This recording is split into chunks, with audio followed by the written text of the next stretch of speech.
This episode is brought to you by Google Chrome. You think you know a browser, but Gemini and Chrome? That's new.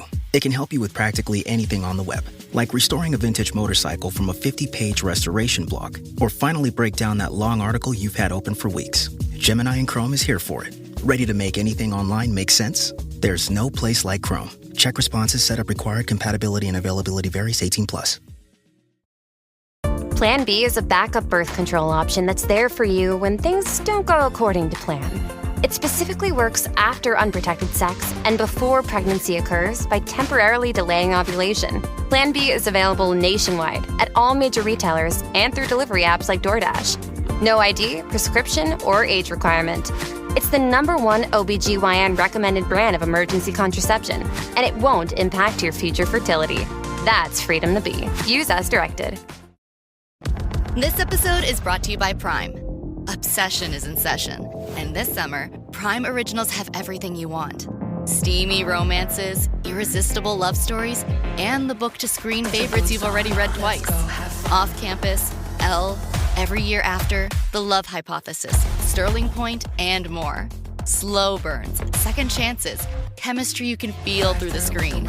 Your next obsession is waiting. Watch only on Prime.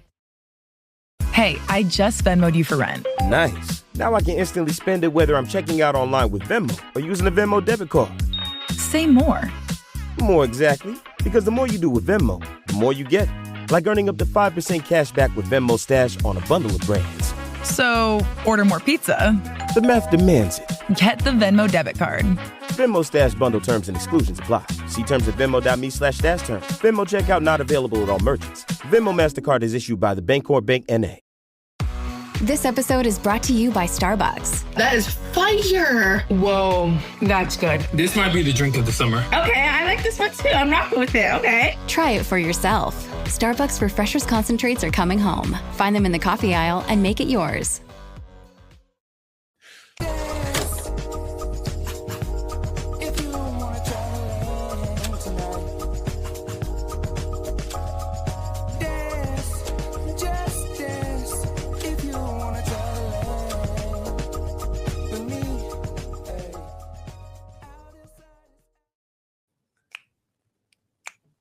Oh my God, we did it. We did it. Welcome back again, everybody, to Recap Kickback presents the Charm School Kickback live here on recapkickback.com. It's me, your host, Chappell, and I am here to talk to you about this show. This show. We're here to talk about Charm School. It's over. We have a winner. We have a reunion. We have the Tyra Banks special, and we have the Meet the Lady special from the beginning of the series to talk about today live. And with me, as usual, my co-host going through this journey for the very first time is Chantele Francis. Chantele, welcome back. I'm sad it's over. I actually wish I'd watched the episode 0 beforehand, but but it was good also kind of watching it like 0 and then watching the reunions, like where they started and where they are now. But I mean, obviously I loved it all, and like, yeah, they're just like a very good group of girls, and I can't wait to know what's next, because like I'm sad that this is over. Yes, we have completed our Charm School watch, and I've been teasing to Chantele that we would learn what's next in the Flavor of Love cinematic universe right after we finish Charm School, and so we will talk about that today. But we had to tap our resident Flavor of Love and Charm School expert to come on and join us for his seasonal podcast appearance, and this time he's back to give us more insight into these girls. It's Matt Scott. Matt Scott, welcome back.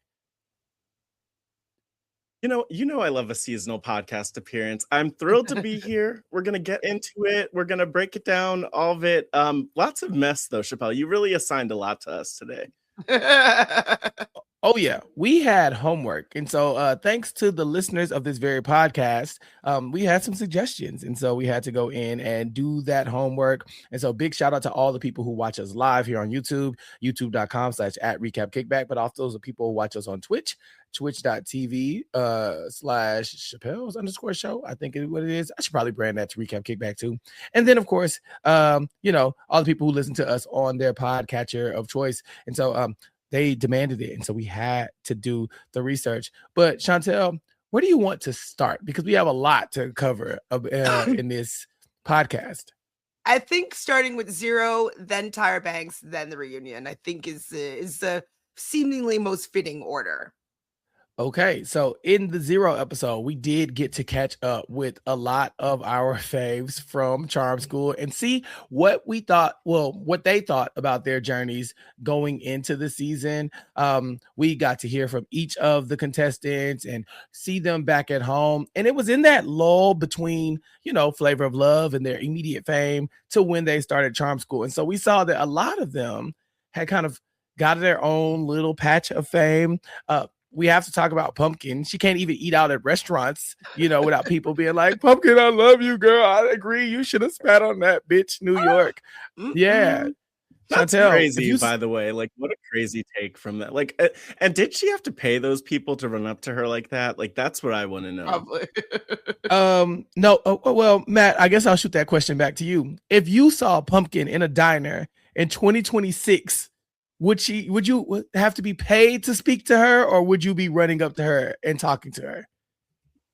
That's such a messy question. I would absolutely have to be paid to speak to her. I don't know if I would recognize her in 2026. Who knows? But yeah, I would have to be paid for that.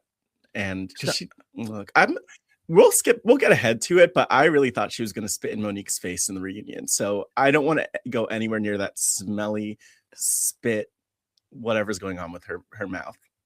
Yeah, it's going a lot of places, right? Because we know that she failed that, Anyways, for me, Chappell, I would go up to her for free. For free. I want to take a photo with her. Mm-hmm. Oh, absolutely. I want to post it.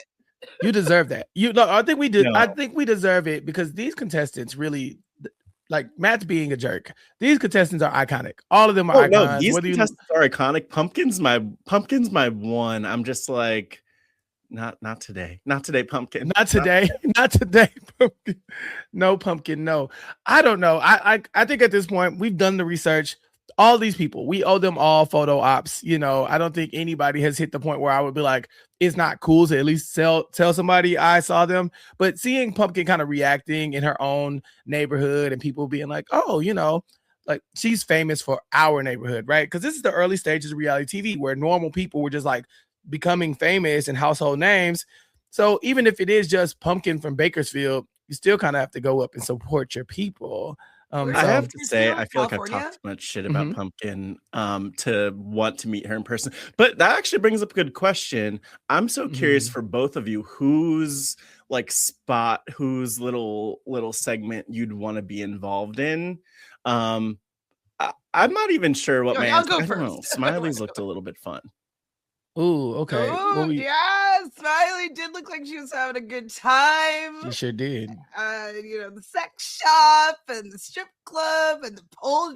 She's starting pole dancing to empower youth. Like, I think she was onto something because pole dancing got big. And so if she started her own brands, like you can order like a home pole. Like if she got like Smiley's pole for, at oh my God. Youth, right. Like, ahead of her time. She could be a millionaire, like a billionaire.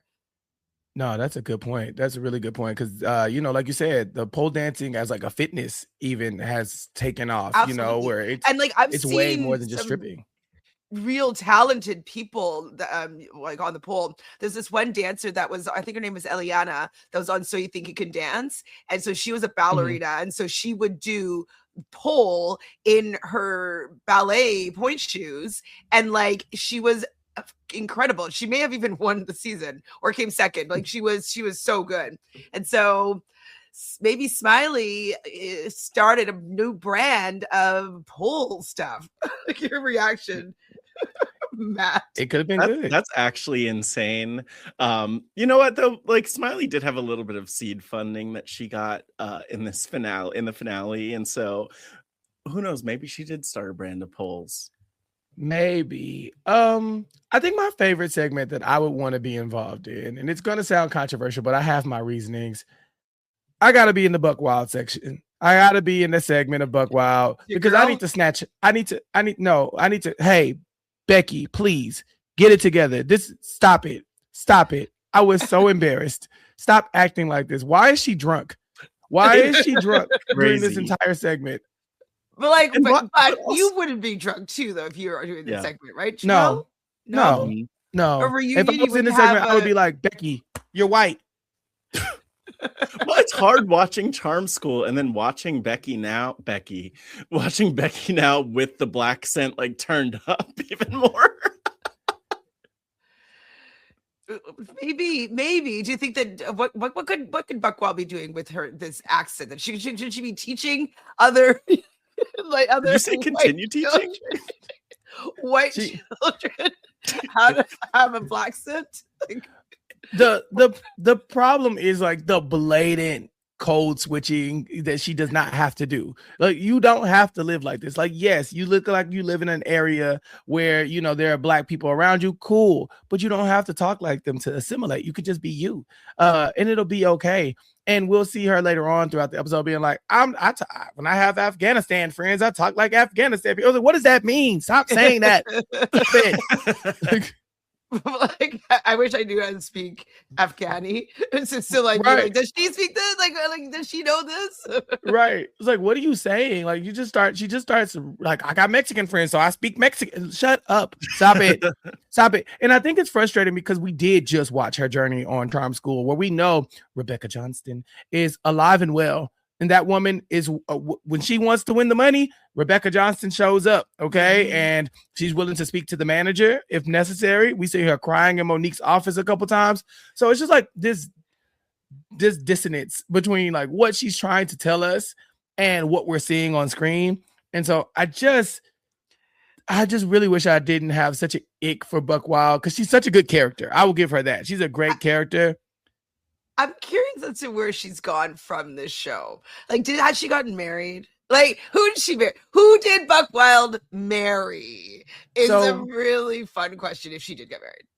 Well, I'm glad you brought this question up, because I was flagged by Matt at the beginning before we started this podcast and said, like, hey, we got to do some updates on people. There are people that we can do updates on, and not to tip my hand too much, Chantele, we cannot give you an update on Becky Buck Wild. Not yet. Because it's going to tip me off on something else? Maybe. She is off limits today. I'm trying to love. Like, I don't know. I'm trying Buck Wild things. Like, I don't know. Stop. Don't Buck Wild things. Yeah. It's just as bad when you do Buck Wild. Buck Wild doing Buck. 2026. We can't do that. Yeah. Gray in the chat says, what if Buck Wild becomes a dialect coach? Matt, what do you think about that as a career? You know what? I think that's a horrible idea for Buck Wild. I don't think that she... Like, what? Come on. She can teach public speaking. I do feel like she could do voice acting, though. Oh, absolutely. She is a voice black actor. character or white character? Definitely a white character that might be having some identity issues. So yeah, she was the big standout for me. What did you think about some of these other people that we got to see? Oh, Matt, what did you think about Toasty? You know what?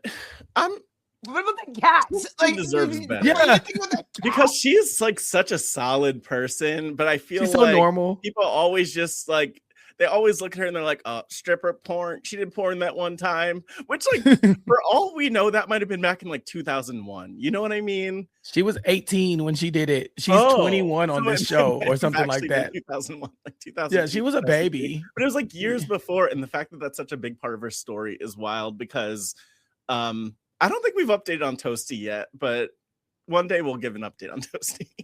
Yeah, if I'm not mistaken, Toasty is also on our list of people that we will not be updating you on today, Chantele. Sorry. Is Toasty gonna show? Is Toast to Love from Toasty Toast to Love. Everything needs to have of like to love of love. To love of love. Toasty and love. Toasty and love. Yeah. I know we talked about the Tyra show of it all, but we could talk about Toasty's whole little package here, because it does bleed over into the Tyra show appearance. That episode that we watched was kind of in the middle of Flavor of Love season 2, so they didn't know who the winner wasn't announced yet officially, but we knew it wasn't any of the women on stage, I think, at that point. And Toasty's porn star career is brought up by a messy crowd person, Chantele. She's like, I have a question for Toasty. What do you think about the porn? Blah blah blah. And Toasty says, like, I did a Playboy style magazine when I was 18. It was taken advantage, it was published, all this kind of stuff. And I've since moved on. And I don't understand why this keeps coming up. Like, I actively do porn. It was a photo shoot. It's over. I moved on. Chantele, what do you think? I think she did porn. I feel like Chantele she did porn. I don't care. I just feel, and like, I feel like I've seen it. Like, I don't know. Like, I feel like I've seen. You feel like you've seen Toasty porn? I don't know. It's like, when they said it, I was like, I feel like this is familiar. Like, I feel like I've seen maybe the photo, or like, I don't know. Why are you making that? What did you see? What was it? I don't know. I just happening. I'm like a flash. Hi, Lulu. Of like, I don't know if I can even say it. Of like her, like, with her feet around her head. Oh my God, Chantele. Describe it in detail. Right, draw it. I don't want to draw it. You can picture it. Like, feet around her head, naked. That's very I don't specific. know. That's what I get. That's the flash that I get. I was like, oh, like, so I don't know. I don't know. But also, like, why does it even matter? You know what I'm saying? Like, why do we keep bringing up Toasty's porn? But maybe we bring it up because you could either bring up her porn, you bring up her drinking, but like, we're not getting much character development from her. Chantele, you freaky fraud. I don't even. It's like, I don't know. Maybe I'm making up this image in my head, but it would have been from a long time ago. So, you know what's funny? You said it, but I was about to say it too. So. Porn? Yeah, like I feel like there was more, but you know, yeah, I feel like Toasty got a raw deal. I don't feel like it was a Playboy style photo shoot, tasteful. Like, maybe Penthouse, but like, yeah. I don't know. Definitely wasn't Playboy. Yeah. I think Toasty got a raw deal because they really put her on blast on the Tyra episode because the word raw? Definitely raw. She got a raw deal. I think putting her on blast on the Tyra show, it was very much a sign of the times, Matt. You know, like, you go on the show and then the Jerry Springer style questions start coming in, you know, where the crowd's like hooping and hollering, trying to get you caught up. Again, Toasty was 18 when this photo shoot happened.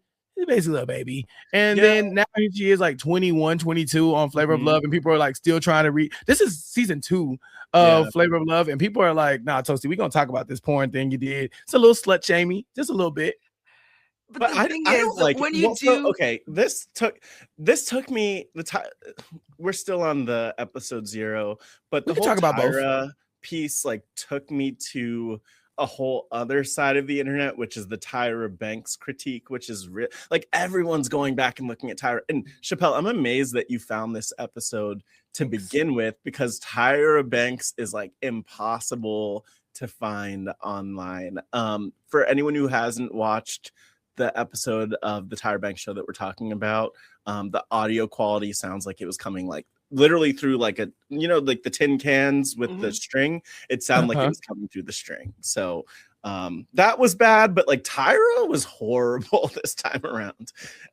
She's including Slap and Flav. Side note, there's a lot. Yeah, do we think that they might have had any sexual relations? No. I'm down. Like a little good night kiss? No. She was being a jerk to Flav on that. Like, if you kissed me and then acted like this in public, I would have aired your shit out. Like, I'd have been on there like, you weren't saying that when you was licking my face. You know, like, that's why you really don't want to play those games with me. God. Look, the 0 episode was really a look into these people's lives outside of the show. We don't have to spend too much time on it because we do have a lot to cover. But is there anybody else that you really want to flag up as, like, you know, having a really big moment or something that stood out, Chantele? Ah, yes. Crazy. Crazy. We updated on her, right? We get an update? We have to. Well, so Crazy is an interesting case because she does. We do learn about her music career. She's going by Neve officially, for the music. But Chantele, Crazy is not the most shocking music revelation we get, because I'm pretty sure, what was it? My Man, My Mansion, My Money, Matt, is dropping soon. And that's a Shatar original. Yeah, and Chappell texted me like I produced the song. Like it's like he was mad at me for finding this on SoundCloud. But first of all, I get a little segment right now, a little musical segment. I can't figure out how to play it on here, so I don't think we can do it. Yeah, go look it up. My Man, My Mansion, My Money. Why don't you play it off your phone? It's a SoundCloud, because then the audio is gonna be like the Tyra Banks show audio, and I don't want to do that. But maybe if I figure out a way to put it like on the soundboard, then maybe we'll play it in the future as like some bonus well, I'm just troubleshooting, but what if you just like shared the tab screen of the SoundCloud? I might have a better way. Give me one. You could do that. I love how you really want to hear this, Chantele. You're like, of course I want to hear this. What am I here for if I don't want to hear this? Part of me though was like, damn, I don't want to get sued by Shatar. Like, do you think our that friend of the pod? Do you think Shazam would know this song? Oh, Shazam? No. Like if we played it, if Shazam would be like, this is whatever it was called by Shatar. No. They're not. It's not going to know. Yeah, we won't get flagged for sure. I'll tell you that much. Let's put it like this. I found a YouTube account. Matt, are you familiar with Money Banks Media? Never heard of it. What is it? Money Banks Media is touted as close. It's touted as the entertainment channel for Shatar Hadi Safira, award-winning vocalist, celebrity actress, published songwriter, and children's book illustrationist.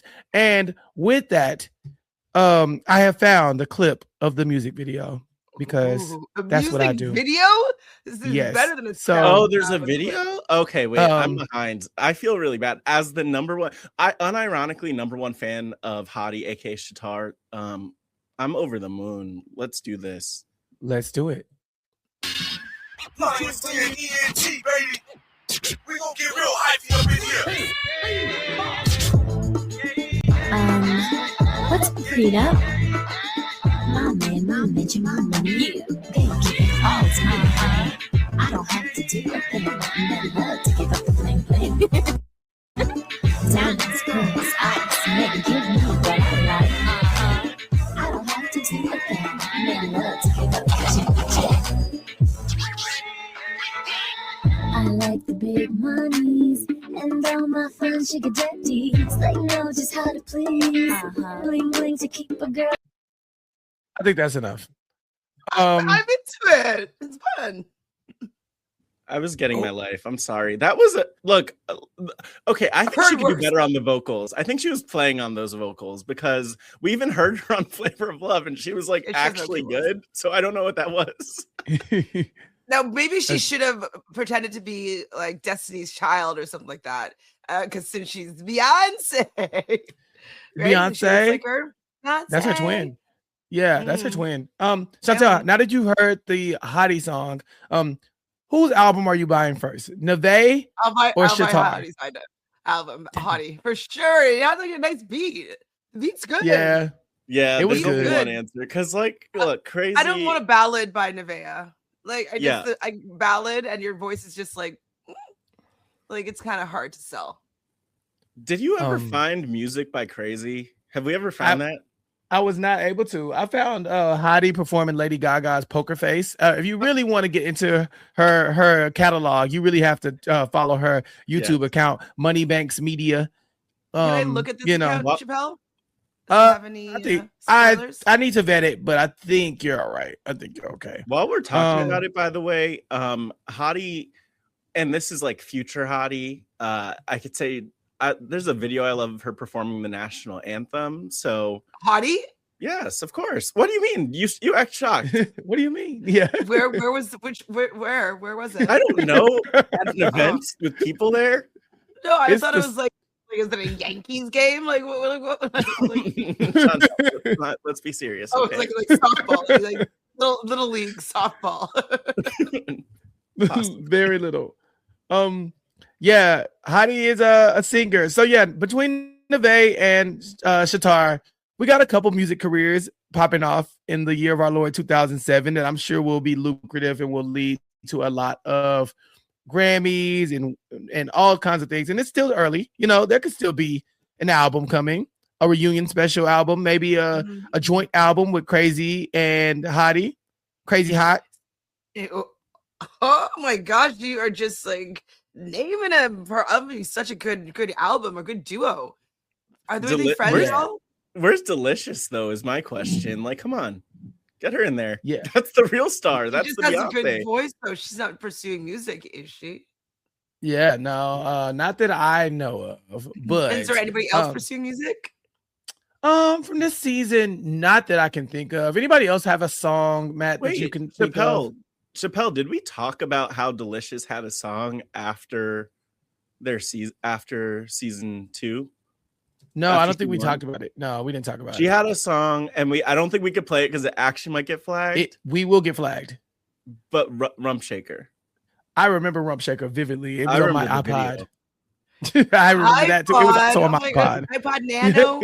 Yeah, I think it was a Nano, yeah, or a Mini or something like that. But yeah, Rump Shaker was on there, and Chantele, it's a bop. Okay, Battle of the Bops. I want to hear them all. We should have like a Christmas concert night or something like that, where we just play like all the music from all these ladies. Mm-hmm. They don't talk about Delicious at all during the Tyra Banks episode because they're really focusing on these people that have been eliminated from the show to that point. To me, the MVP of the Tyra Banks episode is like I think it's Boots. It seemed like Flav was really just enjoying her time. She started some beef with who was she talking trash to? Was it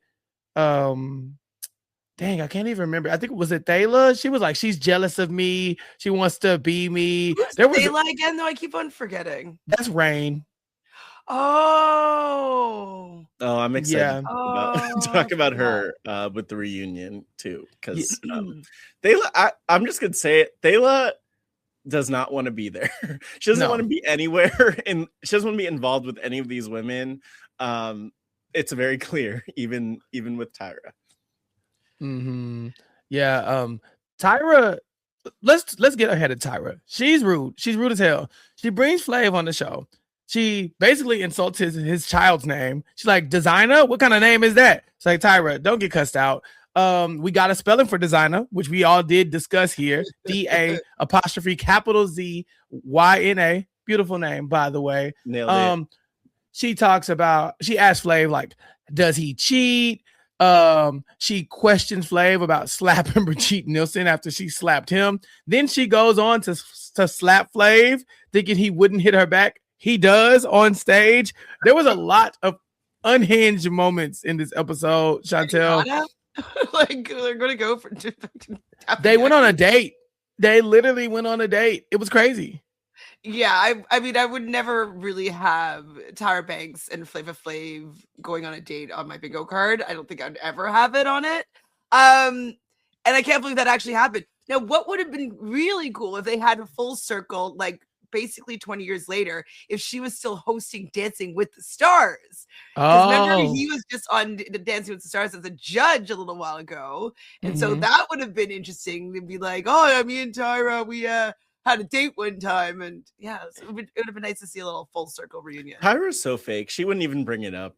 Like she'd pretend it didn't happen. Yeah, but Flav would bring it up. Flav would bring it up. Yeah, he would bring it up. I liked Flav so much in this. I really enjoyed Flav in this show because I remember there's one point where he's like thanking God for the amount of success he's had and his recent resurgence, and Tyra's like, why do men always thank God and then go drink a 40? Girl, shut up. Like, she's so judgmental. It's annoying. So judgy. Like that, and I get it, right? It's daytime TV in the mid 2000s or whatever. It's that type of vibe.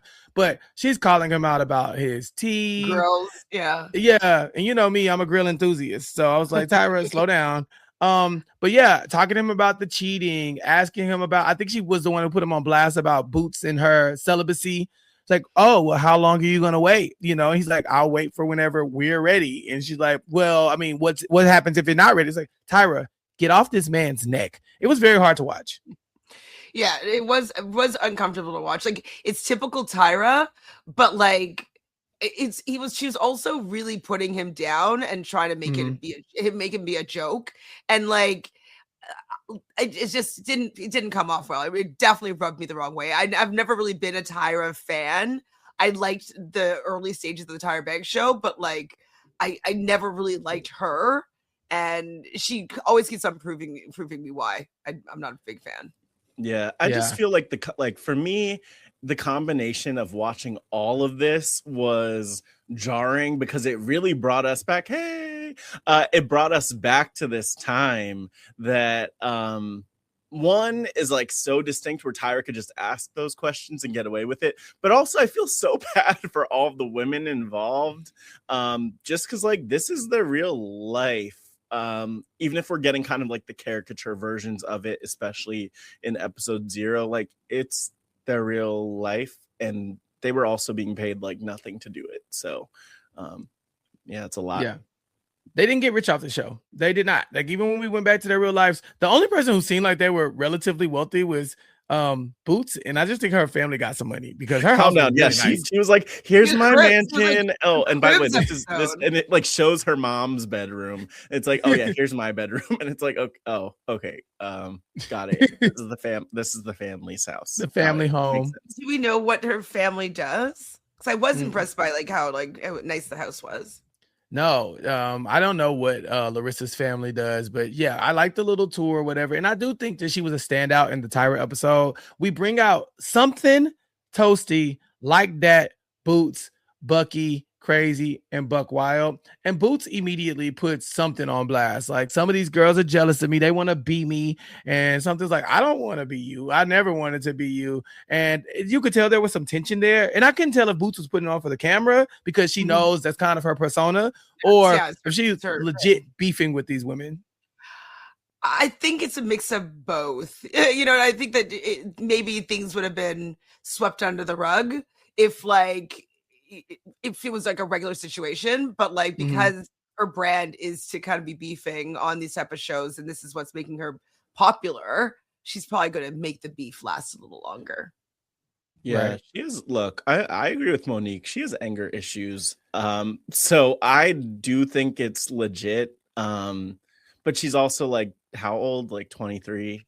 Come on. Yeah, she's a youth. Matt, how did you feel about Something's redemption arc? She got to tell her story. Okay. I still don't understand how it happened. Look, I just leave. Like, no, I understand how it happened. Run off the stage. Chantele, they made her stand there, and she's for 2 hours. Like, again, the age to me is everything, but also these people had not been on reality TV ever before. They didn't think they would ever get to do it again. If you tell me to stand there for 2 hours, like, I'm gonna probably stand there under her circumstances. But I mean, she should have gone to the bathroom, because I will never do dookie. Do you think that they're trying to get this to happen? No, no. I just don't think they care about them. Let's see if we make them stand here for long enough that they'd have to defecate on the floor. I don't think that they were hoping that would happen, but I don't think they care about them women. Not at this stage in reality TV. This is just the new batch of girls, right? The first batch worked. Okay, bring in the moneymakers. So we're bringing in more. And she's like, I gotta go to the restroom. They're like, oh yeah, just wait 1 second. I promise we'll be right there with you. An hour goes by. Hey, I really gotta go. Yeah. Just don't move. We can't miss this shot. You can't go anywhere right now. We're not allowed to move. Like you said, Chantele, she should have just walked off the stage. But I think so. But so I know early that on, nervous, and like you don't want to ruin your opportunity, and like they told you to do something, whatever you don't want.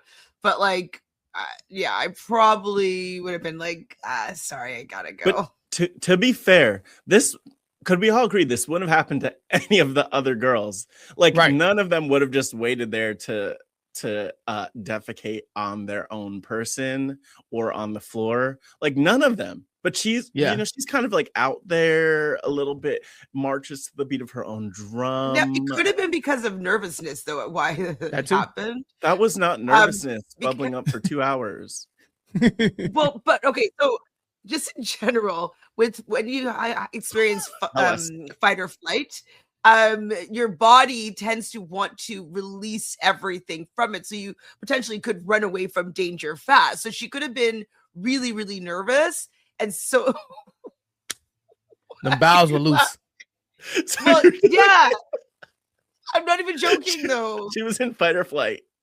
I think that must have been it. Like, and it's just she couldn't hold it in because she's nervous, and yeah.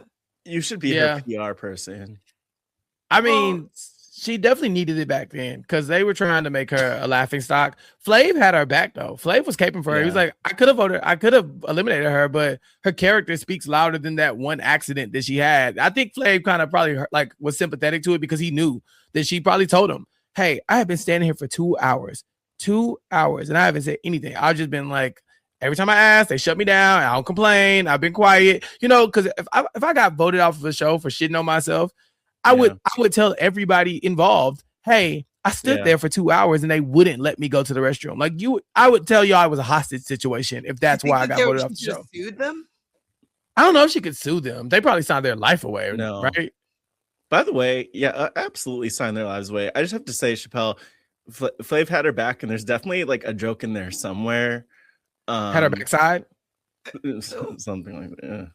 Yeah, something like that. By the way, the thing that's wild to me about that is like, none of those producers actually wanted her to, like, they were like, oh, she's going to shit herself. Like, she's going to shit all over. Maybe they were, though. Maybe no.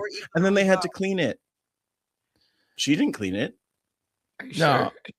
Yeah, she might have cleaned it. They might have said, like, girl, you got to clean that up. I would have. We would have seen it if she cleaned it. Yeah, but those were the big highlights from the Tyra Banks episode. I mean, Tyra got a nickname. She's Flavolicious, which was fine. But I really just took away that I didn't love how Tyra was handling Flav. Like Flav's not a faultless man, but Tyra was in full peak Tyra Banks mode. She had like her hit show too at this point, right? I think it started already. And like, so she's probably high in her own supply, Exactly. So a little bit to talk about there, but the real drama here in this 3-parter is the reunion special. We got to talk about it. Lala is as back. We get into it, I just need to say, because we never talk about this, I think my favorite part of each reunion is when Lala says all of their names and we get their reactions. Yeah, because you get like Pumpkin and she does like a demure wave, but then you get like it cuts to Rain or Thala and we get no reaction. She doesn't want to be there, like you could tell.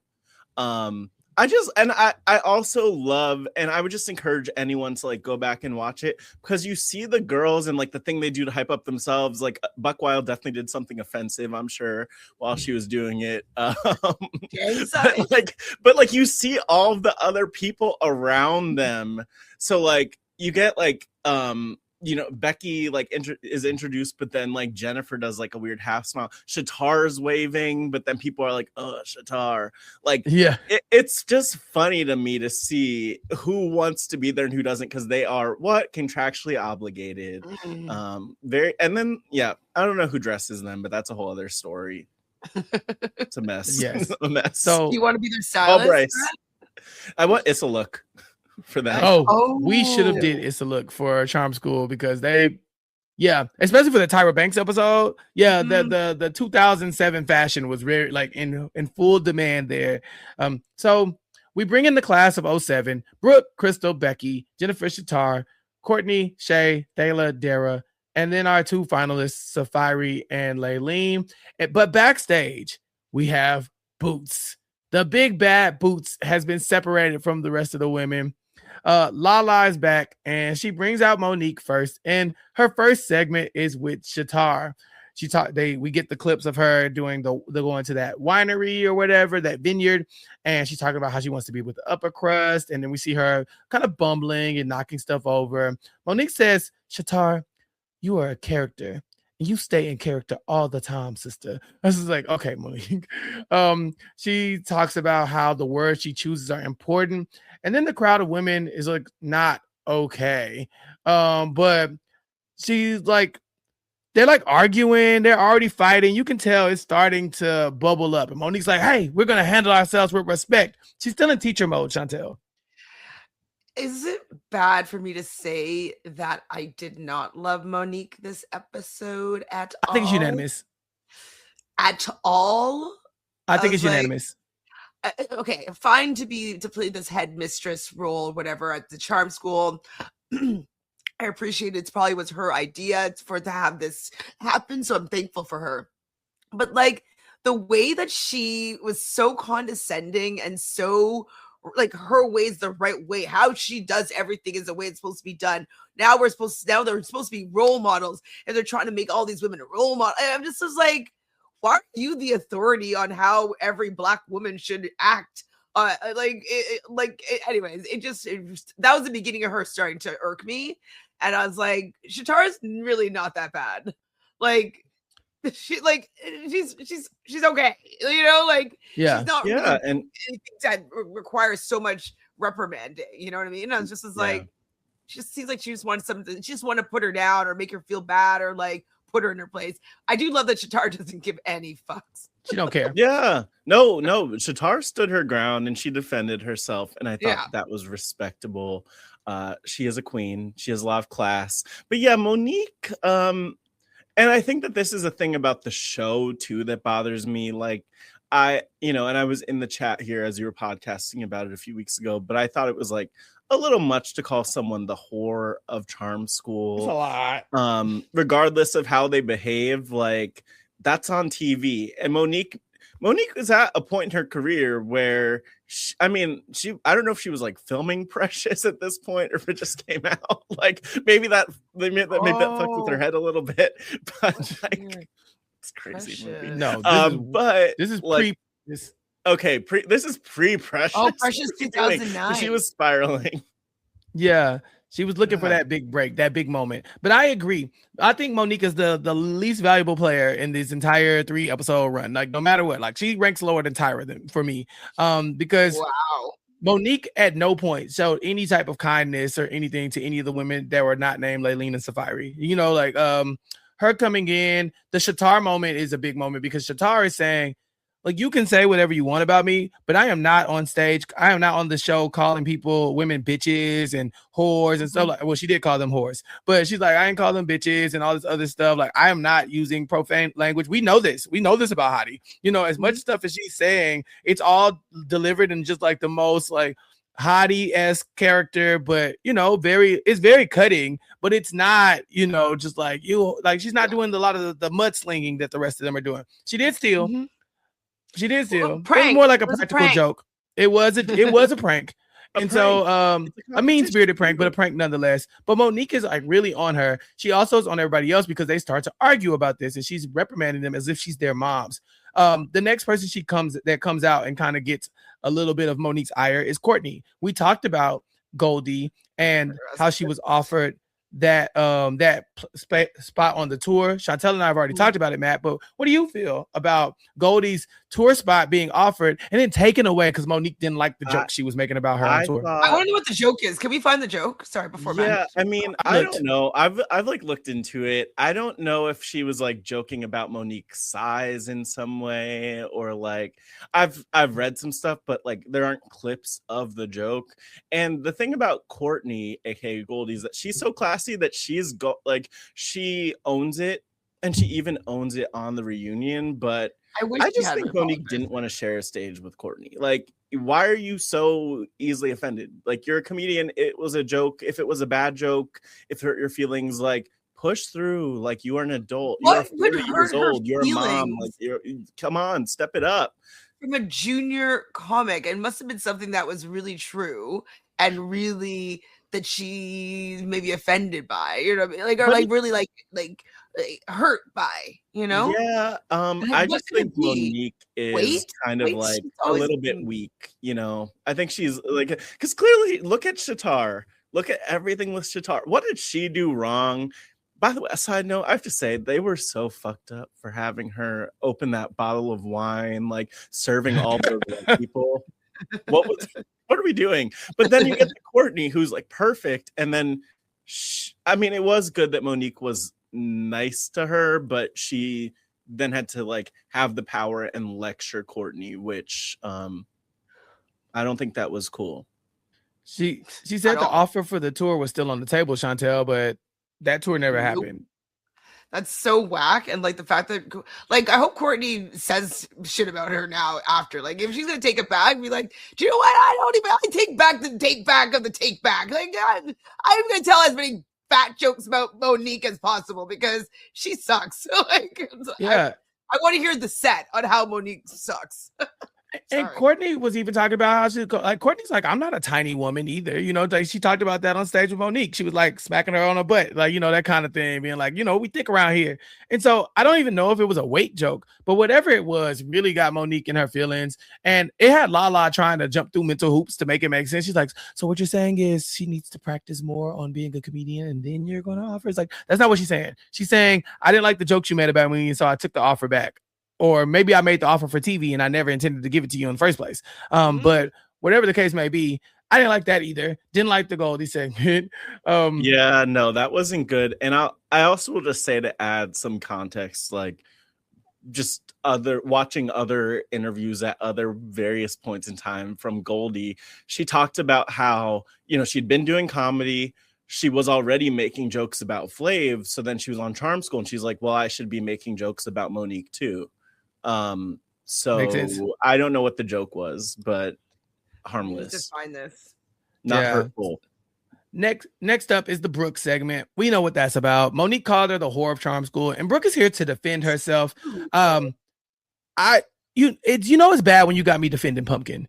Because it's like, yeah, Pumpkin's like, okay, I made out with a couple people on the stage. I mean, on the show, there was a little groping and dancing. I'm not a whore. I was having a good time. You know, she's like, just because you don't go out and do those things doesn't mean like I should be frowned upon because I did them. And Monique hits her with the, well, what are you going to tell your grandkids? Why are my grandkids watching fucking Flavor of Love 20 years later? Are their names Chantele, Chappell, and Matt? And also, like, what? Like, come on, what, is she pregnant now? Like, what are we doing? Like, that I think it's ridiculous. Obviously, and I'm with you, Chappell. I'm not here to defend Pumpkin, but at this point, it just felt a little bit like a shame ritual. Like, let's shame all of these women for whatever they did or didn't do, and that's harmful too. Like, what? I don't know why Monique doesn't have a problem with that. Well, I know why she doesn't, because she doesn't actually care.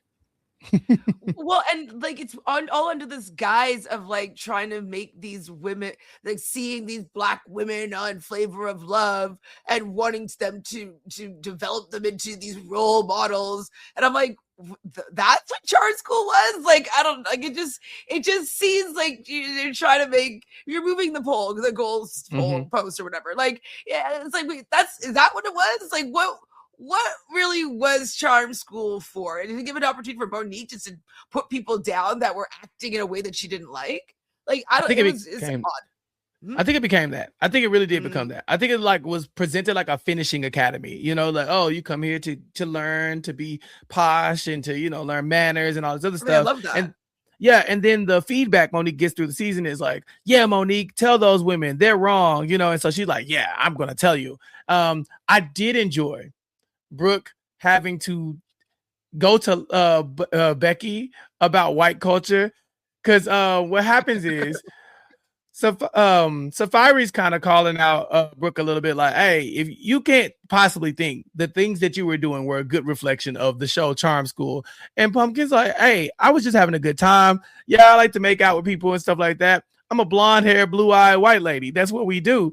And Safari said, so you saying all white women are whores? She said, no, I'm saying Black women are more conservative largely than white women are. Isn't that right, Becky? And you can see Buck Wild being like, I'm not a whore. I don't know what are you talking about. It's like, girl, you white. You're Black. She's like, what are you talking about? Why would you come to me with that question? She didn't know what to do. She was shooketh. She wasn't sure whether to be Rebecca Johnson or Right. Buck Yeah, Wild. she's like, am I gonna say this from a white standpoint or a black one? I don't really know. I think Pumpkin was trying to validate her own upbringing or whatever. I don't think you could be like black people or more conservative large, like, because I don't think she has the stats on that. I'm sure there are probably like surveys and stuff like that done, but she don't have the stats. She's just talking. She's like, me and my white homegirls, this is what we do. We go out, we find dudes, we kiss on them in public. She was like, Buck Wild, I didn't see you do it too. And so yeah, it just felt like a dog pile on Pumpkin. And like I said, not like I'm going to be the biggest Pumpkin fan, but what was the point? What is Pumpkin going to learn from her reunion at Charm School that's going to really change her life? She already got fired as a teacher, Matt. Yeah. She also I was just gonna say she also somehow got hired as a teacher in the first place. I don't need to do that. I don't need to get in Monique's boat and start to punch down on Pumpkin.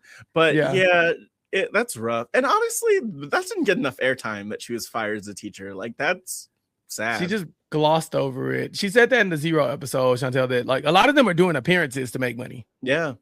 I mean, maybe it was the era of the appearances. Like, all like the challenge people, they're always like going to this bar in this city, and like, so that's where they were making their money back in the day. Because like the role of the influencer wasn't really around yet, because there wasn't social media, and maybe just starting a little bit, but like it wasn't really a big thing. So club appearances was the ting. Yeah, I mean, and you could picture a world where, I mean, we have a flyer getting like.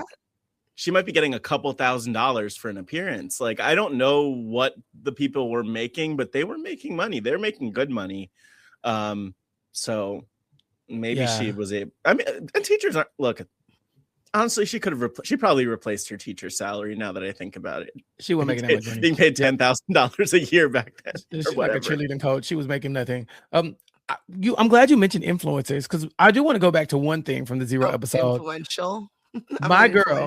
My girl Crystal, inventing influencer culture. She said, you know what I think I want to do? I want to be influential when I get old. That's like my goal. And I said, did she just create being an influencer right here in our eyes? Like, this is social media marketing like that, right? Like, Facebook is obviously out. MySpace is a thing. There's social media, but it is not to the point now where you can go and make a career just being present, opening like packages, trying on clothes, and just being like, this is what I like. This is what I like.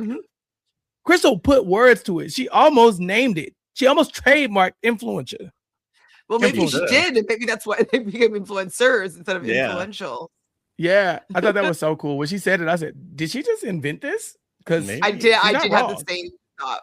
But Matt, before you're saying that Monique was punching down on Pumpkin, where are the punch lines is what I want to know. Like, isn't she supposed to be a comedian? Like, why is she not funny?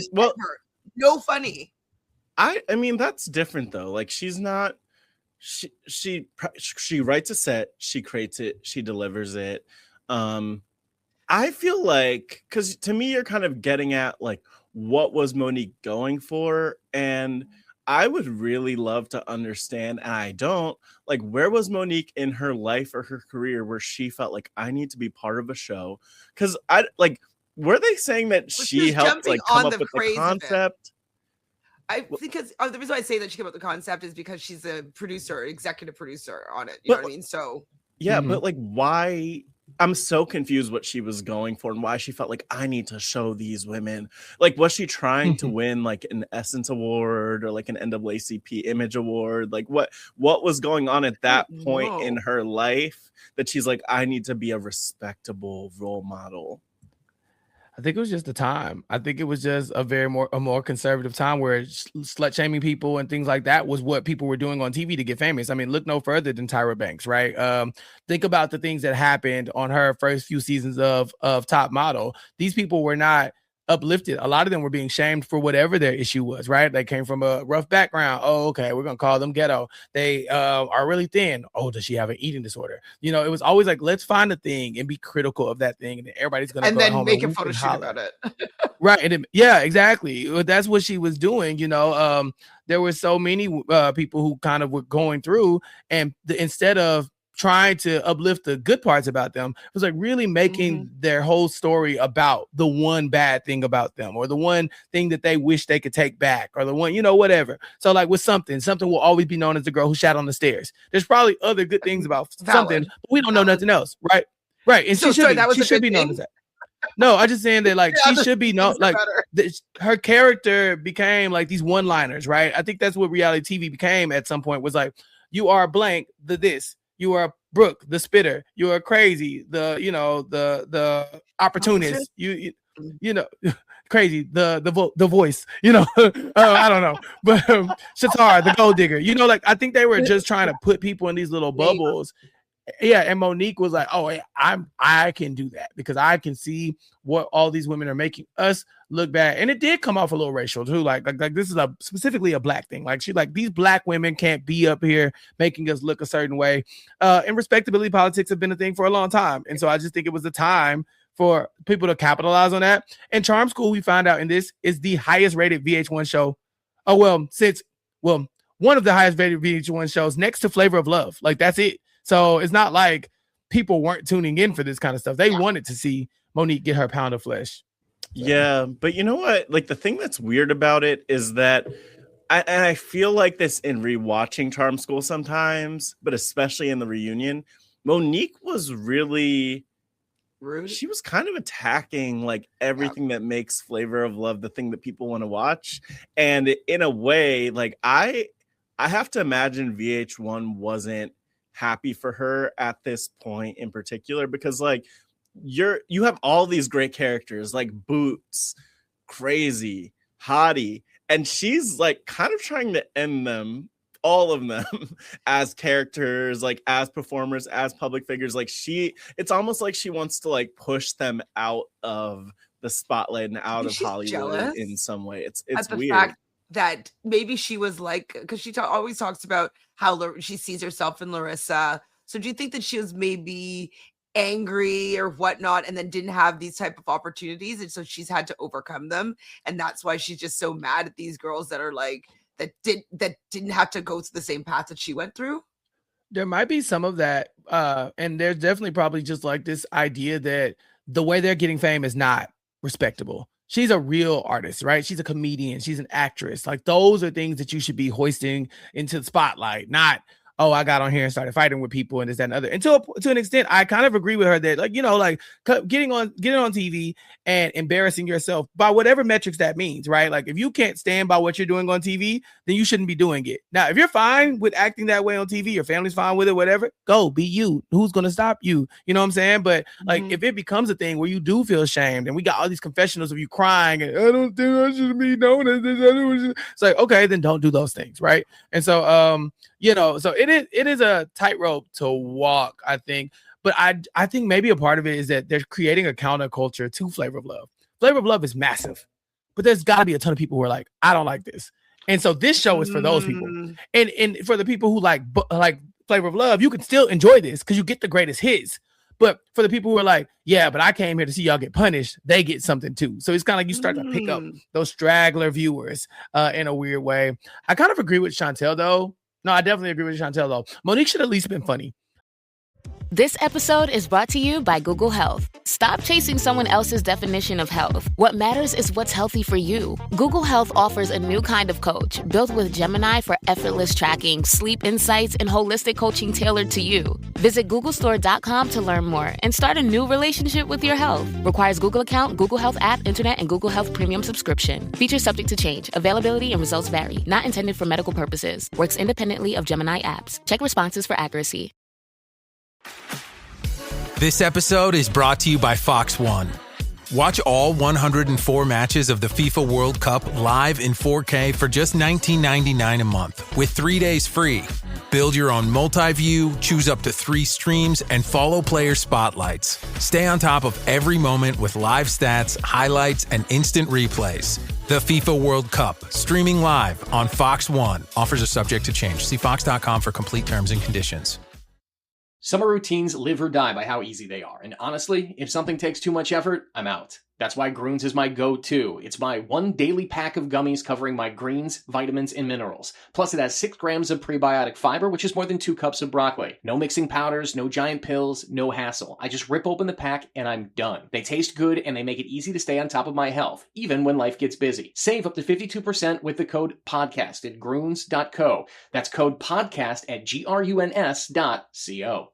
Don't, these days when we get a comedian host, they're funny. Like Joel McHale is funny, like when you can attempting to be funny, like you know what I mean. Like it might not land, but like she was just like a mean, like old lady, just like reprimanding these girls. I think a few things are probably happening there, and I agree with you completely, Chantele. I think there is something to the fact that maybe she didn't feel like they came. She definitely didn't feel like they were coming in the right way.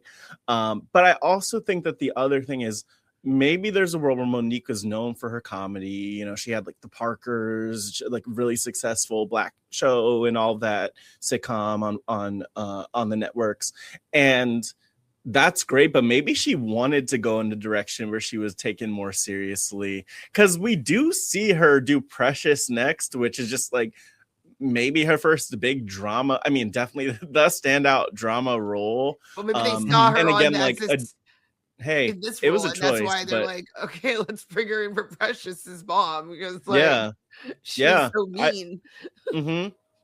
But I mean, she was very mean. She was very mean. Okay, we gotta talk about the winner segments. We get to see Safari's greatest hits, including the moment where Monique tells Safari, when you go in that house, find your bed and not a fight. She gets a standing ovation for the crowd. And I like that we watched the 0 episode right before this because you do see the growth in Safari, right? Where she's talking about at first, like, hey, here's the hair salon I work at. Here's where I'm from 54th and Crenshaw. We just really getting the Safari story. But now we see the bookend, right? Where we start with, she had probably the most tragic story of all of them. And then gets to come on this part and be like, and now I won.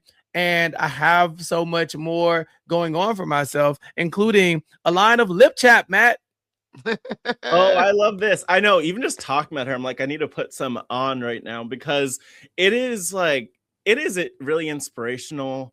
And, again, we get to see all these women and where they are in life, but I do feel like hers was sort of like the heaviest situation. And honestly, great for her that she had like less than 15 minutes of fame, like 2 minutes of fame, and then was able to kind of still come back. Because we all have these moments on watching reality shows where we're thinking, like, why is this person back for an all-star season or a second chance season? Like, who is this? I don't even remember them the first time around. And then they might redefine themselves. But it was beautiful. I will say, though, I can't get over like the shift in what they're doing to her hair. That's what I was gonna say. She had to glow up. I love her. Look, I just love her hair from before. I don't know if she went back to the normal Safari hairstyle after. I'm assuming she did, but no, it's kind of funny how we got like, the helmet of hair. The helmet. Oh, at the finale? Oh, finale hair. No. That was a mess. And then what we were getting I don't know, maybe she had someone do her hair for the for the reunion. But I liked her hair in the reunion. I thought she looked really pretty. Different people. She looked rich. People were crying, Chantele, every time basically Safari said anything. They really enjoyed this segment. Now, I don't know exactly what she said to Monique, though. What was that? Did you transcribe that by any chance? She was saying that she could see Monique had a good heart, and she thanks her for being there for her. I think that Monique, I think a lot of people walked away from Charm School not loving Monique. And if you did love Monique this season, I think after this reunion, you probably don't. And so I think Safari was kind of just like, all things considered, I appreciate you. Right. Yeah, you did help me win the money. She has a line of lip chap. She's talking about doing a line of lace wigs for people who have cancer patients. Right. And she even put down a down payment on her condo. Like, you could see Hottie in the crowd crying.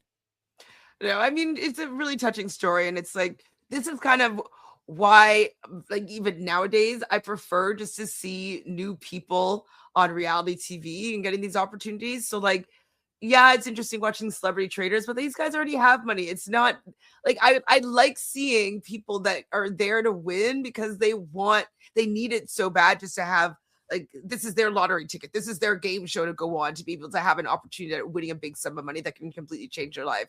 And this is a really good showing of it really changing someone's life, this win. And so rightful winner for sure.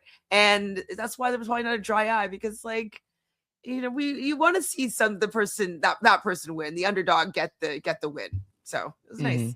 Yeah, no, it's really easy to feel happy for Safari, but did you cry, Matt? Watching the reunion, it was so strange because this was like halfway through the episode, which I'm like, what's happening next? Why are we putting the winner halfway through, you know? Mm-hmm. Well, we had bigger things to talk about. You know, we brought out Laylene for a second. You know, she gets her $10,000 because, you know, Monique. See the difference is, you know, Laylene wants to leave being a stripper behind. But had Monique came in and Laylene came in and said, you know, I think I want to teach pole dancing professionally. I want to use $10,000 to teach pole dancing. She would not have got the same response from Monique. You know, it would have been more like a little bit more shameful. But Monique takes like, you know, she was so proud of her for wanting to feed her babies and putting her pride aside and, you know, all this other stuff, really looking down on the career of strippers, which again, you know, that's not a new take, but it's definitely a tired take at this point, right? It's a job. It's a job. It's a job. People are paying for it. Look down on the people paying for it as much as you look down on the people doing it. And then we can start a conversation about, you know, whether or not this is legitimate. But right now, like, get off of her back. It's just a job. Do you know what Monique did before she got into entertainment? She was a stripper. I'm joking. No, I don't know. You know, no clue. But man, it is crazy to me because I was just gonna say, like, Laylene gets $10,000, and you know, in one sense, like, oh, well, happy for her, but they all should have been paid like $10,000 to be there. I don't know how much they might have gotten was making, but they were making enough to pay these people a bit. Like, just give them something. Well, because they're returning, they probably struck a deal. Like, it might not be as big as right now the celebrities on traders are getting, but I'm sure they got at least $10,000 a person. No, they definitely did not. I feel like they probably got, if I had to guess, 5,000? And we could look this up too, but I would bet maybe they got like, because a lot of people would get like $100 a day for these types of shows. I wouldn't be surprised if they were getting $100 a day. Maybe maybe you're right. $700 a week stipend. Yeah, actually. But like, what leverage do most of them have? Because there are all these other girls that they could bring in. If someone's like, nope, I deserve to be paid more. Yeah, they definitely were all going to say yes at probably the lowest. Yeah. We'll have to find out numbers sometime. Yeah, I couldn't even imagine these people being like, I'm going to play hardball. You know, like, it's not. You said, okay, we'll give you $200. Like, all right, bet. You know, like, what else are we doing? You know, unless you got to quit your job or something like that. I just don't see these people playing hardball because they know they could be replaced. There were people that could have been in these spots that we did not have on this season. You know, Safari was the first boot. What's she gonna say? You know, like, all right, well, you know, like, she needs that money, and it's not like her current job is like, you know, like paying so lucrative. In fact, we find out that she's not even, now that she's won, she can't even do hair no more because people just want to come in and talk about the show, and that's relatable. Because if I ever saw Safari, I'm talking about this show. Like, there's no way I'm not.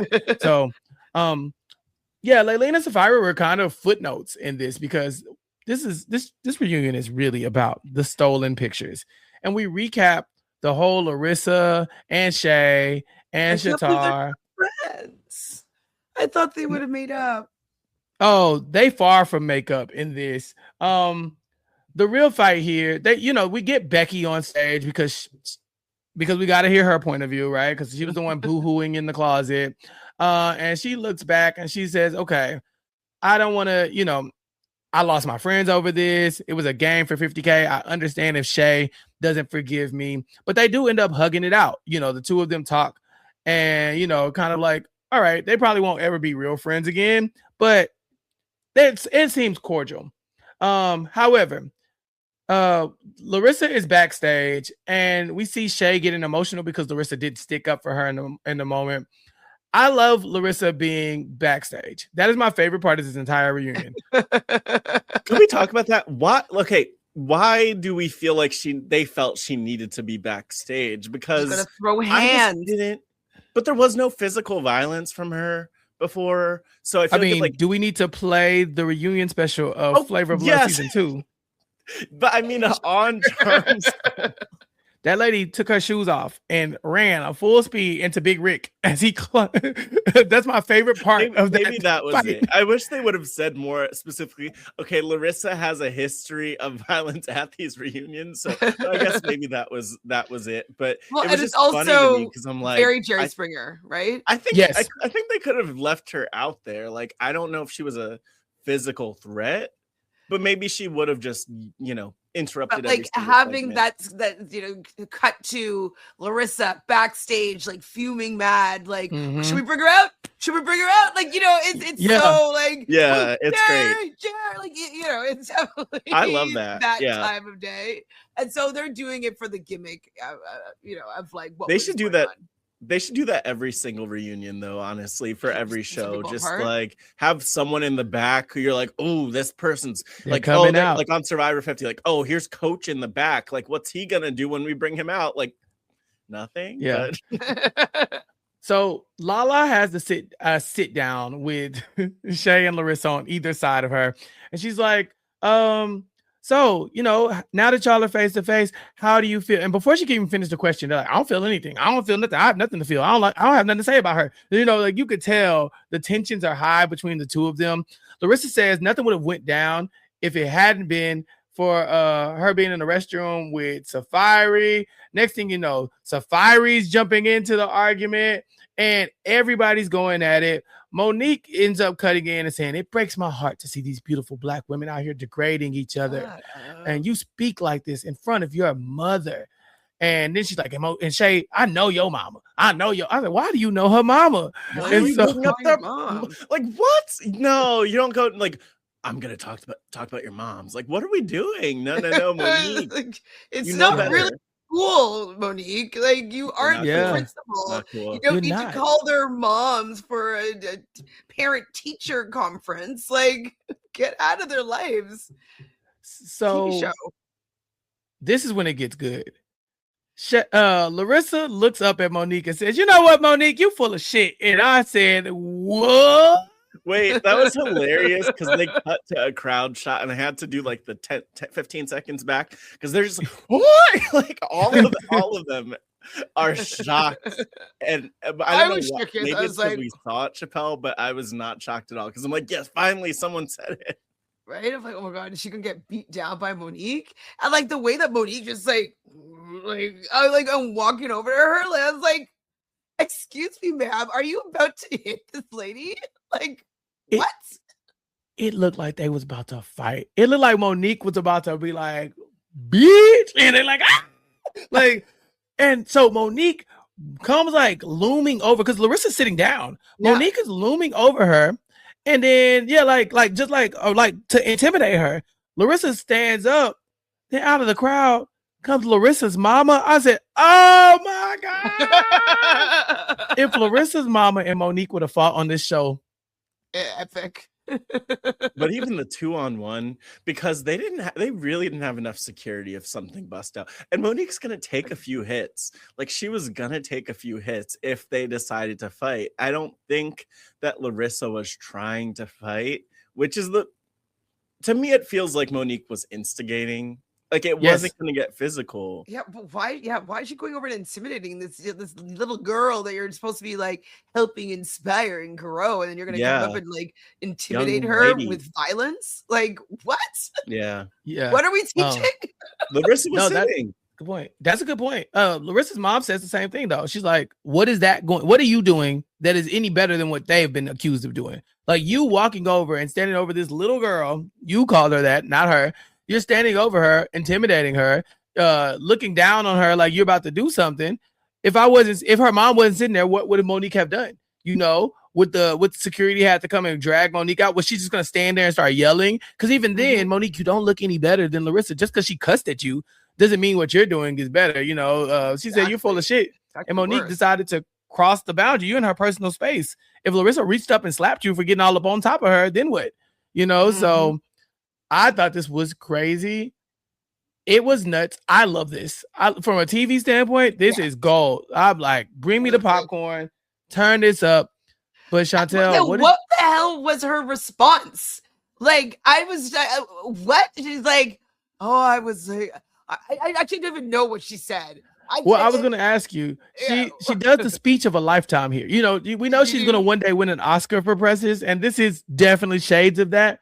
The way things are going for you right now, sister, you're going to run into someone else who is just like you. Back in the day, Monique was Larissa. I was like,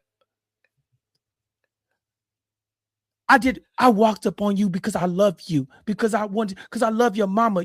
We love these sisters need to. I was like, Monique, what is she talking about? Monique, this is crazy. This You're is just trying to hit this young person, and now you're taking it as like a moment to show empowerment and that you're doing this because you love her. Matt, is this what we represent? Is this what we represent? She is so fake. She is so fake. Like, okay, so do you don't love Safari and Laylene because you hugged them and you gave them money? Like, what are we doing? No, that was wild. I'm trying to understand Monique's mindset. Like, I'm gonna be obsessed with this. I'm gonna try to find like an interview with her one day where she's from 2008 where she's talking about this or whatever. But like, this was uncomfortable, especially because Monique has so much to lose. Like, that's the other thing on my mind, where if you get in a fight, like a physical fight, or even just being on this show, like, you're gonna lose a lot of opportunities in Hollywood. And so I just feel like I wish we could teleport back to that time to better understand why Monique would even go there. She probably had like a publicist or managers that are like, okay, like, we're gonna use this, whatever, and they probably started like looking for projects that would suit the way the public was looking at her at this point. You know what I mean? And so like, that's probably how they found Precious, probably the year later. So 2006 is probably when they filmed Precious, and then it comes out in 2007, or sorry, 2009. 8 and 9. You know, like, it's probably because of how she was portrayed here, and they're trying to make lemons out of lemonades, because I think that she probably tanked her reputation, especially with this reunion. And yeah, her management and like her team probably was looking for a way to redeem herself, and I think it was through Precious, to be honest. And that's kind of how the reunion ends. Like, that's it. There's no resolve. It's just kind of like, all right, that was awkward. Larissa, you good? She's like, I apologize for letting Harriet Tubman down. Oh yeah, Harriet, would you bring Harriet Tubman into this? Wait, did she actually say Harriet? And Dorothy Dandridge? I thought I heard that. Monique said it. Dorothy Dandridge and Harriet Tubman did not die for this, Matt. No, they didn't. But no, this is wild. By the way, I'm sorry, I'm stuck on the idea of her trying to redeem herself through Precious, where she, I think, like threw a TV down a flight of steps onto, amongst other things. But like, it was like this kind of meaner image, like a mean maternal image is kind of what she portrayed on the show. And so they found something that would be in that wheelhouse, that it could be art, so she could be like, oh, just like a character, you know what I mean? Like, I'm an actress. Yeah. But you know what's funny is I just feel like the character she played in Precious is like way too much like Monique on Charm School. It's too similar. It almost is like, girl, did you even she got an Oscar for it now, right? It was no acting. Yeah. That said, that's the reunion. That was messy. Okay. Messiest reunion so far. Everything's in disarray. Some of these people, Chantele, I don't think we're going to see again in our rewatch. Matt, we have to eulogize some of these people. Could I just start by saying, and I don't know whether or not we see her again officially, I cannot confirm or deny, but Thela, aka Rain, we didn't even hear from her.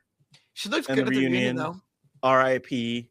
She had a rough run on Flavor of Love, a rough run on Charm School. They still made her show up at the reunion. R.I.P. Rain. I don't I don't know how else to Probably eulogize wanted to her. get paid. She's like, "Oh, if I'm doing the show, I might as well get paid because I did stay on it for like I didn't get any publicity out of it, so like I might as well get my $1,000 to come on the reunion or whatever." Yeah. Again, like $150 to come on the reunion. Right, Like I she don't did know not how get much they're being $1,000. paid for She this. did not get $1,000. She did not. She did not. No, there's Chantele, there's no way they got Chantele, anyone stop. $50. $50. $50. And to McDonald's from Flavor Flav, the most romantic thing that Becky has ever received. KFC. Exactly. Matt, do we ever see Crazy again in our rewatch? I don't think we see Crazy again. I think we're done, Chantele. I She think get it's too the end of famous? Crazy. I think she got too famous. She got too famous. Well, but this is kind of my point about Charm School and everything with Monique. I just think that she might have kind of scared the experience might have scared some people away from this world. Like, but also Crazy wasn't that fun like this time around. I love her. She is I think crazy. it got too real. Yeah. Nevea. That's Neve. Okay. She's like, we are robbed of not having Crazy on more shows. That I will stand by that forever. That lady is TV gold. So many of them people are, honestly. But you're right. She wasn't a standout this season. Is she a standout? Like she do anything else? So do we know if she does start going into movies? We didn't even get music from her. I mean, no, that's not true. I'm sure there's music from her out there, but like, it has to be a CD. Does she have a MySpace that's still active? You know what I mean? That's could I just say also that we need to talk more about MySpace at some point in this rewatch, because so many of these women got screwed when MySpace shut down or when it was whatever happened to MySpace, because like what Boots was on she's like, here's my computer in the kitchen to go on MySpace. And that was so relatable. I'm like, yes, everyone had the computer in the kitchen for MySpace. Like that's all we did. So I was trying to get into my MySpace like semi recently, and I used my Hotmail account, and like my Hotmail account, I don't know what happened. Like it stopped working, and like it has so many security features. Like I can't get into my old Hotmail account, and so I can never get back into my MySpace. So I just got like a headache when you mentioned Hotmail, and it brought me way back. That was wild. Hotmail's so. I mean, I want to have all my emails from back then. Like that was the beginning of emailing, and not her emails. I do have a crazy update. Oh, okay. She's a mother. Oh my gosh! Zoom in a bit. Wait. Okay. Side note. What? Heather Crawford, aka Crazy Flavor of Love, as her Facebook name is branding. Wild. I didn't know the Facebook branding let you do that. The branding is elite. There she is. There's our girl. The same. Looks the same. Better, Better really. Maternity photos. Oh, what a queen. Neve. And Very her Neve. wedding picture. Who's this man? Oh, her husband, Mr. Crazy. Yeah, Mr. Crazy in her the mom. Navy too. Look at her mom. Crazy and Mr. Navy.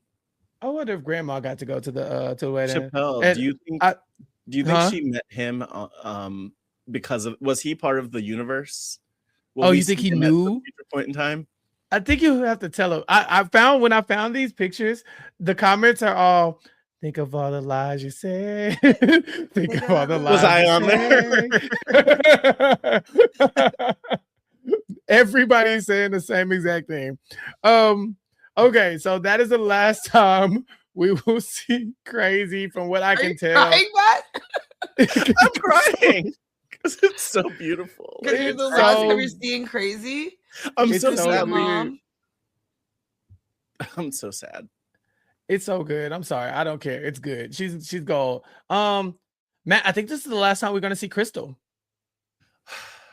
Crystal might get a little famous. But someone pointed out to me, I think it was Crystal, but someone pointed out to me that apparently she makes an appearance on the Tyra Banks show, like as an model? interpretive dancer.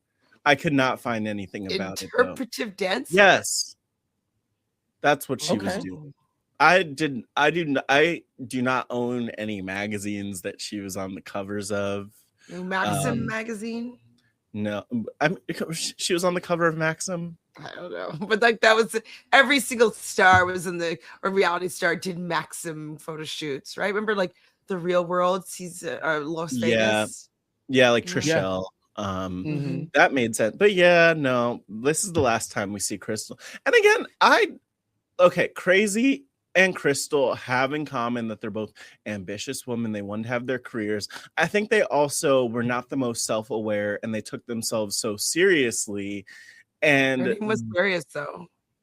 It was. Yeah. I'm still knock them down a notch is my point. I follow Crystal on Instagram. So yeah, I'll tell you if there's any good updates, but she's still doing Crystal things. I will say that. In that Zero episode, Goldie said she was actually studying for medical school, but she goes on to be a licensed clinical social worker. And so, I believe, that's the end of Goldie. This is the end of Goldie as well, Matt. Courtney, but like I could probably find her like stand-up sets online or something. You can find if anybody is doing Charm School and Flavor of Love interviews, it's definitely Goldie. She's still outside talking to all the fans. I think she walks away with such a good reputation that who wouldn't want to talk to Goldie? I would pay money to talk to Goldie on this very podcast. Goldie, I know you're listening. Do you think Goldie? Do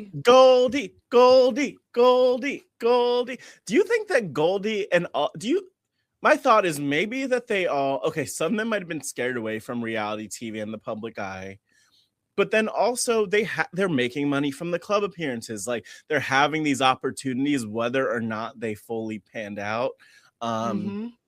So I'm like still curious of exactly what happened to certain people.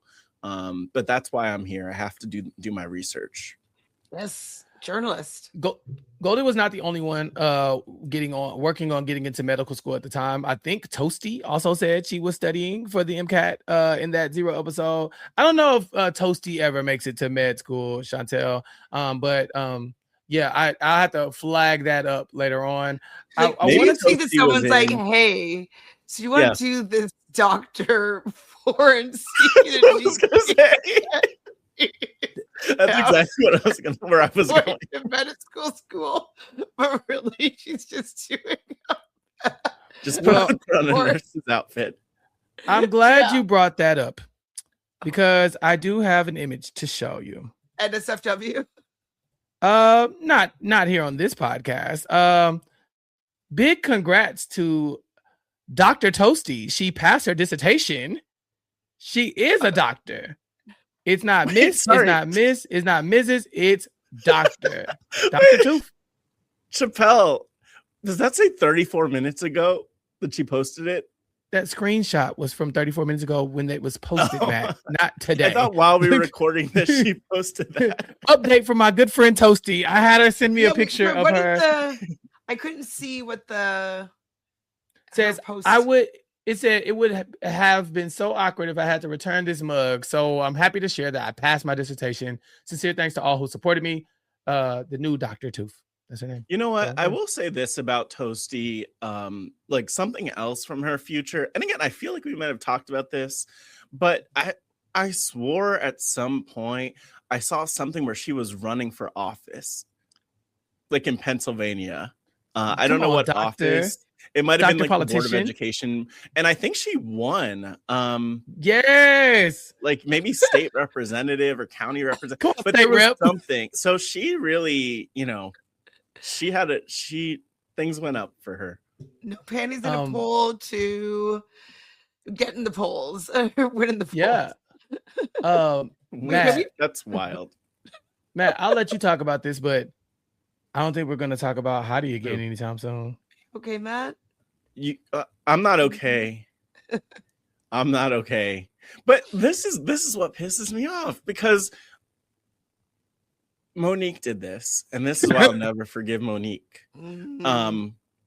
I'm sure look, I still see Hottie I should shoot her a message. Hottie, if you're listening, message me. Say, hey, I'm your #1 fan.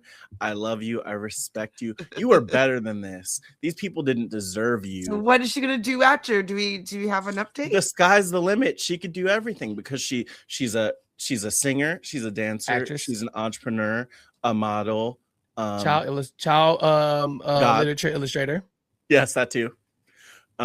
She could do anything. Clothes, cakes. She could cake. She can make chicken. Do you think that Andrew Forrester hired her on? No, he didn't seem like he was too happy with her at all.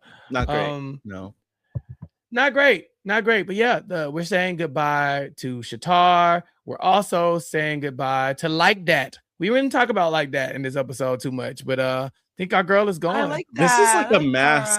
This is like a mass grave here for Charm School. A lot of them that we don't really hear from again. They left got a bad taste in their mouth from Monique's experience, being like, yeah, I don't know if I feel like having somebody else like tear me down again, or do you think they just outgrew it?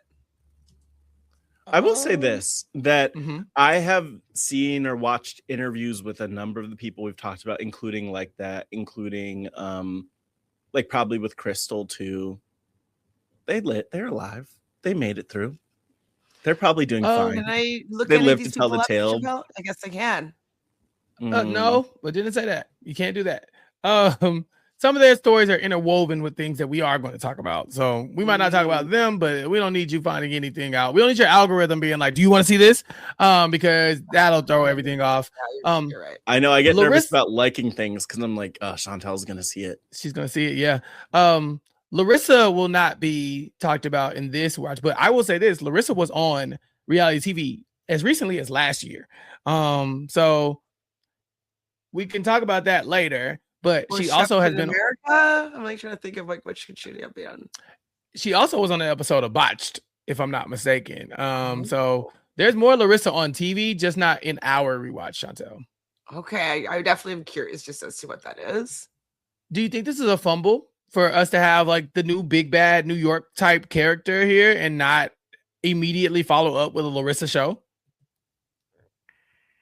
I'm surprised because I thought that something would have been happening between, you know, Boots versus Bucky and like, you know, head to head. And like me, I don't know what the show would be, but like I could see maybe they have teams and they're going after each other, like because they're enemies now. I don't know. I thought that they might have utilized their beef between the two of them both being super pretty and like having their fans. And, you know, maybe playing off another spinoff off of their rivalry at this point. I mean, I think a reason why I don't think we would get that. Like, I forgot that they had the falling out that they did. And I didn't realize it was as like severe as it was.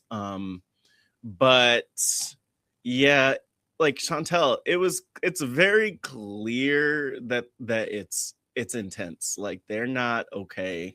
They're not okay. They can't do a show together. Like I feel like would have to get over it for one of them would end up dead if they did a show together. Yeah, for $50 and McDonald's. Yeah. Unfortunately, Chantele, that's all I can tell you. Matt, that is the complete eulogy of all the people that we might be saying goodbye to. But we do have to talk about what we are going to say hello to. Is there anything else you want to add before we close the book on Charm School? Oh, one thing I loved the yearbook, like and how they opened like, yearbook pages at the beginning. I thought that was so cute. I love a yearbook. I have had a yearbook since I was like grade 4. We had a yearbook like all the way in our middle school. And so I just love it just looking like memories. I would say it had maybe stills of like, you know, things that we didn't see, or maybe if they had their own camera in there and they took some photos of each other or whatever, that could be kind of cute. But I definitely like the yearbook. Yeah, I'll just add, I have like mixed feelings about Charm School because it's such a great show. It's so entertaining. We get a lot of good moments. We get the characters that we kind of got to know a little bit through Flav, but now we got them in a different light. And there's also a lot that's hard to watch with Monique and the judges. Keith, like, what, sir? What are you doing there? Why are you here? I still don't understand I think you why loved him last Lala. episode, Chappelle. It was a good episode for him, but he sucks. Yeah, he sucks. But I don't know why Lala associates with these people. I still believe she's better than all of it. So she must have a contract with VH1, right? We'll see if she continues to hang around or if they continue. I don't know if she's obligated here contractually to be here, but I'm happy to close the book on this show because I just feel like these people had a lot of therapy bills they had to pay after this. This was kind of rough for some of these women, maybe all of them. Chantele, you've seen 3 seasons. I think we asked you this last time, but I just want to get on the record. You got to rank.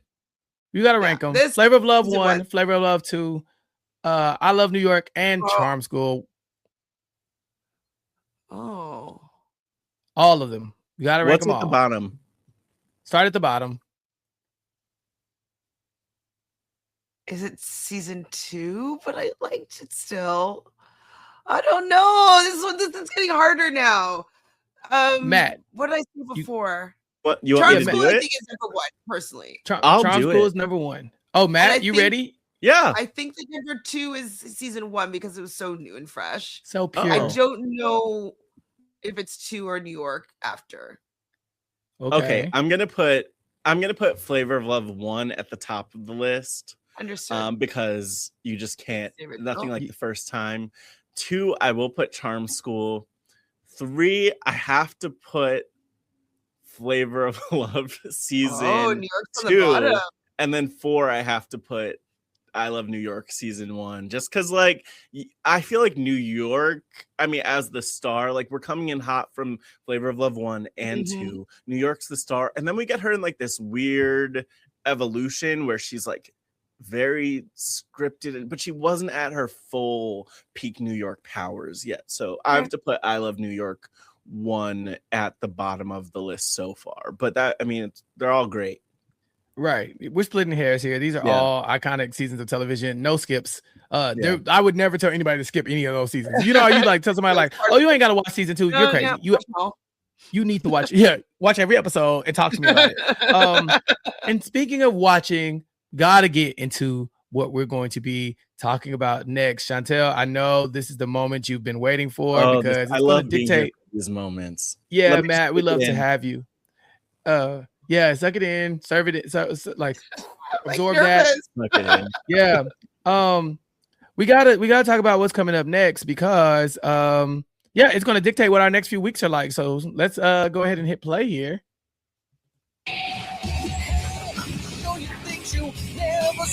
Touch my backstage pass by my limousine. Please let me be your rock of love. This is what came next. Yes, next up on our watch, none other than Rock of Love with Bret Michaels. We are going to get our next spinoff. Matt, I know you're excited for Rock of Love. Oh, I'm so excited for Rock of Love because we need to unlock the other parts of the universe. Like, by the way, I love how Monique's like, I'm so tired of these black women on TV. And they're like, okay, how about no Flav? Probably less black women. I don't know. It's a great show, and we're gonna get some great characters, including at least one that I need to like talk a lot more about. So I'm pumped. I'm saddened that I might not be back for another 12 weeks until the finale. Well, you know that you could always bring me back on here to talk about these white women and other people on this show. It's really, really entertaining. Yes, the chat is going crazy. Offline Jay says, yes, I was hoping for a Rock of Love. Just Kelly says, yes. Chantele, in this upcoming season, we get 25 new women to come in and talk about their feelings about none other than prolific rocker and lead singer of the band Poison, Bret Michaels. 12-episode series premiered on July 15th. So right after this, 2007 on VH1. Same concept, different packaging. We got more women to talk about, Chantele. Are you ready to meet the newer class of our universe?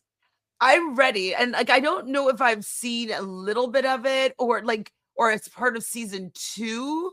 I've seen some of, but like, if there's a season 2, I don't know. But like, I feel like I might have seen a little bit of this show. I don't know if it came on to MTV or something or why I might have seen some of it. Was this around the same time as Simple Life was on? I feel like I don't know. I feel like I might have seen some of this. Chantele, you've said this before, but I think the thing is, this is also a point in time when we're getting like Shot of Love with Tequila, and they all have very similar visual situations. So I just remember Brett being in a limousine with a lot of ladies, but like that could just be a clip that I've seen all the time. But also, Brett was like, this was also an era of like the Bret Michaels resurgence. And I'm curious about your thoughts on Brett here as the lead. But yeah, we got his resurgence. Like he was even on Celebrity Apprentice once or twice. Like we were getting him on a lot of stuff. Maybe I'm seeing clips and stuff like that because like he's been on other things. But what do you think about Brett being like the lead? I don't really remember like him. Like it made sense. Like, you know, he's like, well, I don't think he's attractive, but like, you know, I'm sure there's a lot of women that would be throwing themselves at like a real live rock star, you know? And so I expect it to be equally as trashy as the Flavor of Love series in a super fun way because it's still the early 2000s. The part that I am most interested in, and I was actually thinking about this when I was watching Pumpkin, aka Brooke, talk about like, you know, Black women, they're more conservative. White women, we could be whores, you know, we could do whatever we want. It's like, I mean, and I don't think it's a spoiler. Like you can imagine, it's not going to be all Black women on this show. We get more white women on the show, but I am interested in us coming back and being able to compare the Flavor of Love girls with who we see on Rock of Love. I think his daughter is on a reality TV show right now on Netflix. I think so, unless I'm mixing up like my rock star. You might be mixing him up with the other one who has the family. I don't know. They're all this. They all are like to me. I think of Gene Simmons. No, Brett Michaels, no, because it's called Being Calabasas. Is the new reality show on Netflix. Hold on, what's it called? Netflix. Calabasas Confidential? Yeah, exactly. I think Bret Michaels' daughter is on it because I watched an episode and I think he came on it actually as like a little mini cameo because she was like dating somebody or he just doesn't correct. He doesn't come off as very paternal to me, so that's why I'm so stumped.